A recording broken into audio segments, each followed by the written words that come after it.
Appointment with death. Agatha ख्रिस्ती. प्रकरण 9. Doctor Gerrard tourist एजंटच्या ऑफिसात शिरले.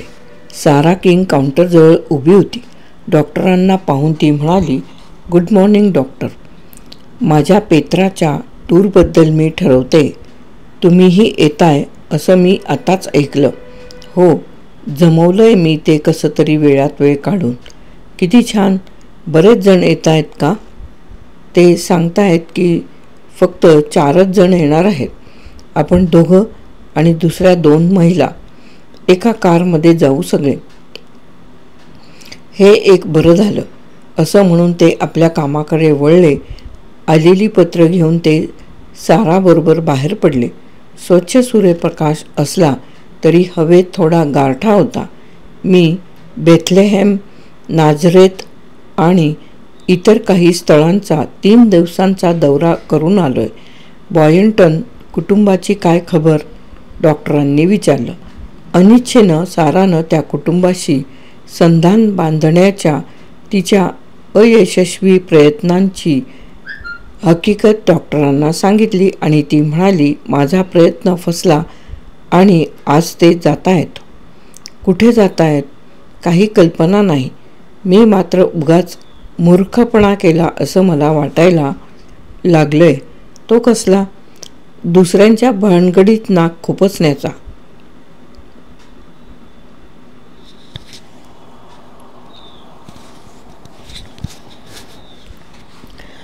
दुसऱ्या कोणावर अन्याय होताना दिसला तर तो दूर करण्याचा प्रयत्न करणं याला मूर्खपणा म्हणता येणार नाही.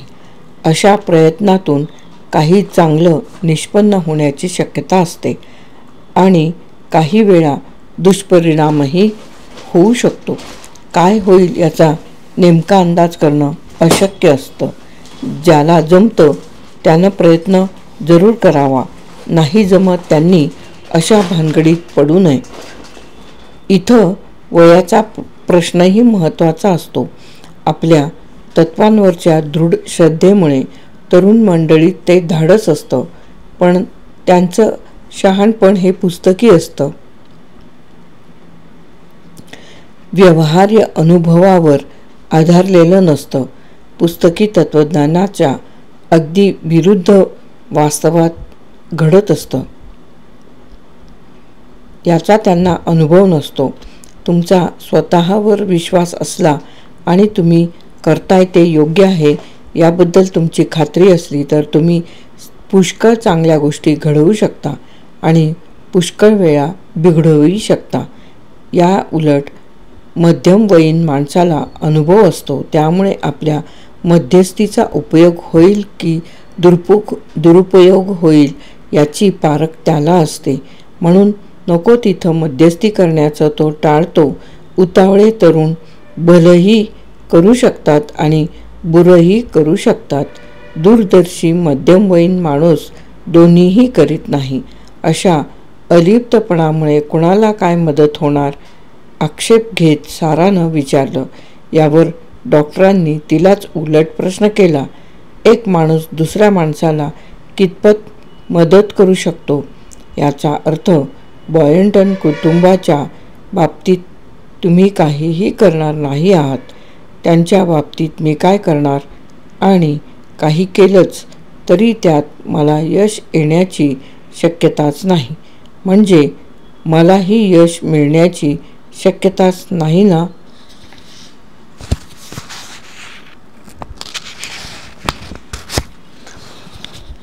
कदाचित तुला यश मिळेलही. का? कारण तुझ्या काही जमेच्या बाजू आहेत. तू तरुण स्त्री आहेस, सुंदर आहेस. तुझं आकर्षण हे एक कारण होऊ शकतं. त्या मुलीवर छाप पाडण्यात तू अयशस्वी झालीस याचा अर्थ तिच्या भावावरही छाप पाडण्यास तू अयशस्वी होशील असा नाही. म्हातारीच्या हुकुमशाहीला धोकादायक ठरू शकणारी एकच गोष्ट आहे. पुरुषाला स्त्रीबद्दल वाटणारं आकर्षण ही ती गोष्ट आहे. तिच्या थोरल्या मुलाचं लेनॉक्सच उदाहरण पहा. आईच्या मोहिनी मंत्राची भुरळ तोडून तो नृत्याच्या कार्यक्रमाला गेला.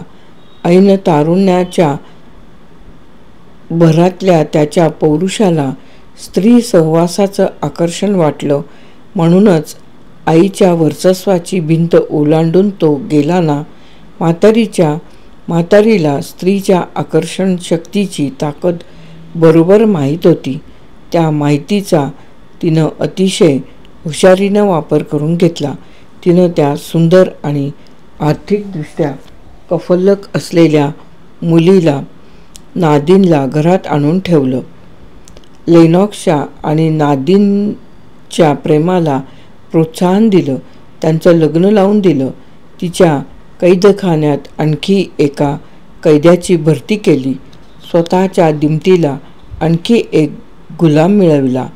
नादिन म्हातारीची गुलाम असेल असं मला वाटत नाही. नसेलही कदाचित. वरवर ती गरीब सालस आणि आज्ञाधारक वाटत असल्यामुळे तिच्या इच्छाशक्तीचा आणि कणखर स्वभावाचा म्हातारीला अंदाज आला नसावा. नादिनही लग्न झालं त्यावेळी कोवळ्या वयाची आणि अननुभवी होती. तिला उघड्या दारातील पेरू दिसला पण पिंजरा दिसला नाही. आता दिसला पण फार उशिरा. एव्हाना परतीचा दरवाजा बंद झालेला होता. त्या पिंजऱ्याबाहेर पडण्याची तिनं आशाच सोडली असेल का? डॉक्टर शासंकपणे म्हणाले. तशी एखादी योजना तिच्या मनात असली तर ती कोणालाही कळणार नाही. पण कोपमुळे काही शक्यता निर्माण होण्याची शक्यता आहे.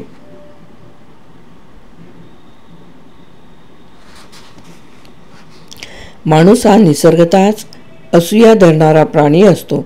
असूयेत मोठी ताकद असते.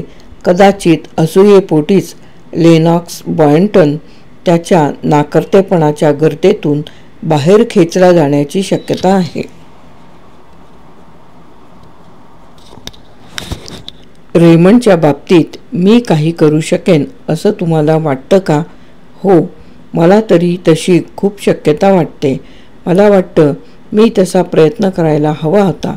पण आता फार उशीर झालेला आहे.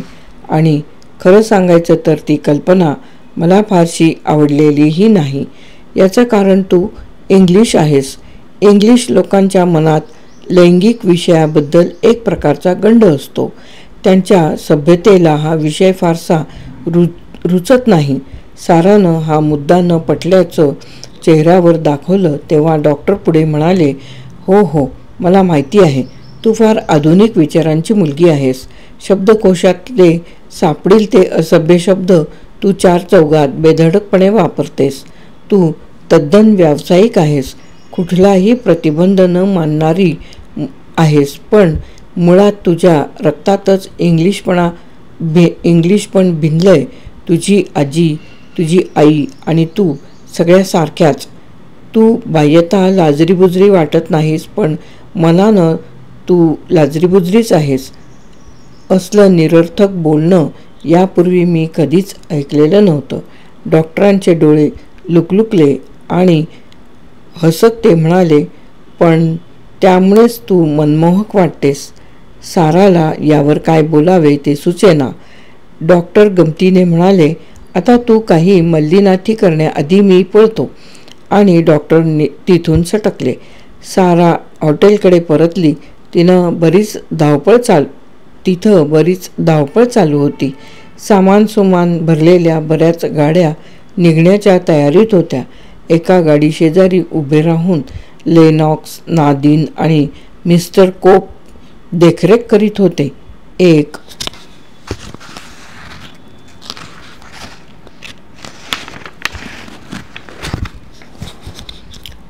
गलेलठ्ठ वाटसरूंचा मार्गदर्शक दुभाषा कॅरोलशी काही बोलत होता. सारा हॉटेलात शिरली. जाडजूड कोट घालून म्हातारी निघण्याची वाट पाहत एका खुर्चीवर बसलेली होती. तिला पाहताच साराच्या मनात एक विचित्र तिरस्काराची लहर उसळून आली आणि अचानक तिला म्हातारीची कीव आली.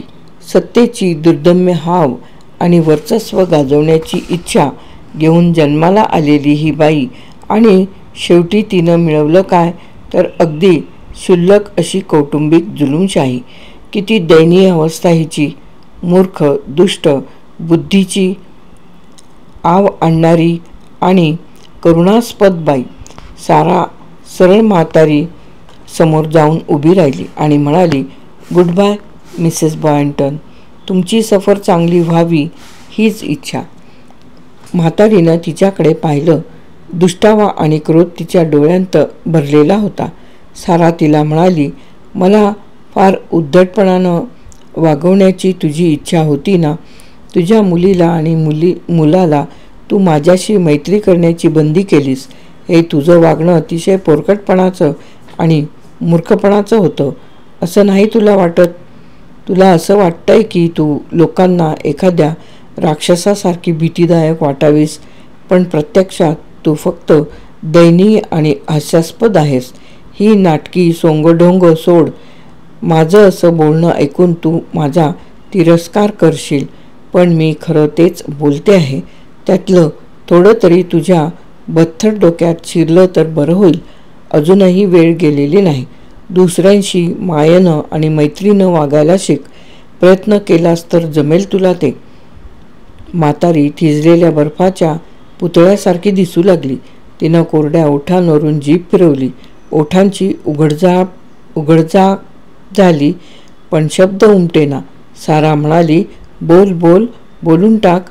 तुझ्या बोलण्याचा माझ्यावर काहीही परिणाम होणार नाही. मी जे बोलले त्याचा विचार मात्र कर. शेवटी म्हातारीच्या तोंडातून शब्द फुटले. भेदक आवाजात ती फुत्कारली. कावकी गिळू असा भाव डोळ्यात दिसला. नजर सारावर नव्हती. तिच्या खांद्यापलीकडे कुणाकडे तरी रोखलेली होती. शब्द सारासाठी जणू नव्हतेच. कुणा अदृश्य प्रेतात्म्याशी जणू ती बोलत होती. ती म्हणाली, मी कधीच विसरत नसते. लक्षात ठेव, मी काहीही विसरलेले नाही. नाव, चेहरा, शब्द, कृती काही विसरलेले नाही. तिच्या शब्दांत विखार भरलेला होता. शेवटी ती हसू लागली. अगदी हिडीस असं ते हसणं होतं. सारा पाठ फिरवून लिफ्टकडे गेली. लिफ्टमधून रेमंड बाहेर आला. उत्स्फूर्तपणे ती पटकन त्याला म्हणाली, गुड बाय. कदाचित आपली पुन्हा गाठ पडेलही. गोड हसून ती पुढे निघून गेली. रेमंड दगडी पुतळ्यासारखा झाला. तो लिफ्टच्या दारासमोरच उभा होता. लिफ्टमधून मोठ्या टोकदार मिशा असलेला लहानखुरा माणूस बाहेर आला. रेमंडनं बाजूला होऊन वाट द्यावी म्हणून त्यानं प्लीज मॉसियर असं एक दोनदा म्हटलं.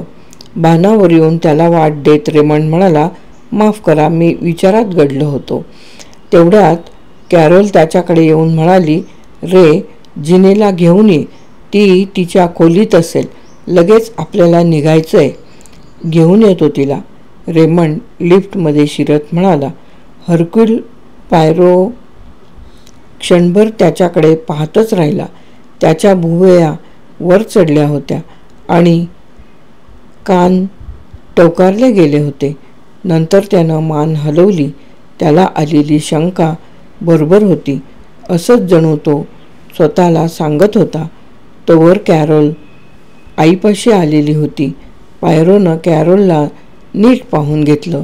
नंतर बाजूनं जाणाऱ्या वेटरला थांबवून त्यानं विचारलं, त्या तिथं बसलेल्या मंडळींचं नाव सांगशील का? त्यांचं नाव बॉयंटन असं आहे मॉसियर. ते अमेरिकन आहेत. आभारी आहे, पायरो म्हणाला.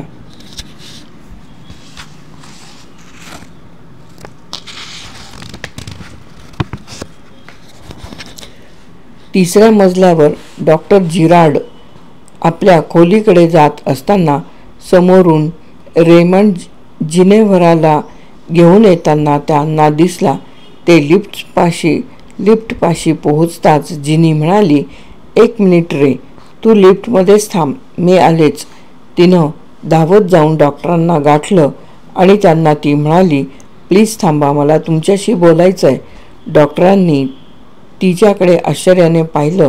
डॉक्टरांचा हात धरून ती म्हणाली, ते मला घेऊन जात आहेत. कदाचित ते मला मारून टाकतील.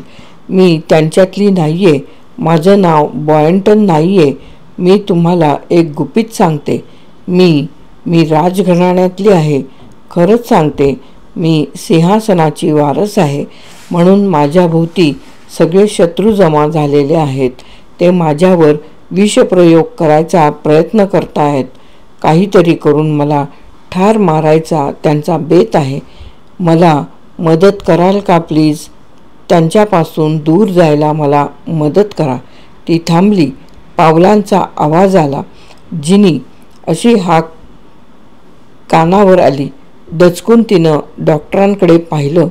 ओठांवर बोट ठेवून त्यांना गुपित राखण्याची विनंती केली आणि ती पळत माघारी गेली. आले आले रे आले. डॉक्टर पाहताच राहिले. त्यांच्या कपाळावर आठ्यांचं जाळं पसरलं.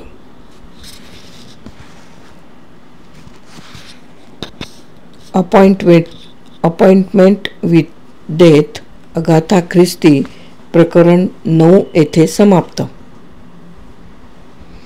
प्रकरण 9 येथे समाप्त. अपॉइंटमेंट विथ डेथ अगाथा ख्रिस्ती.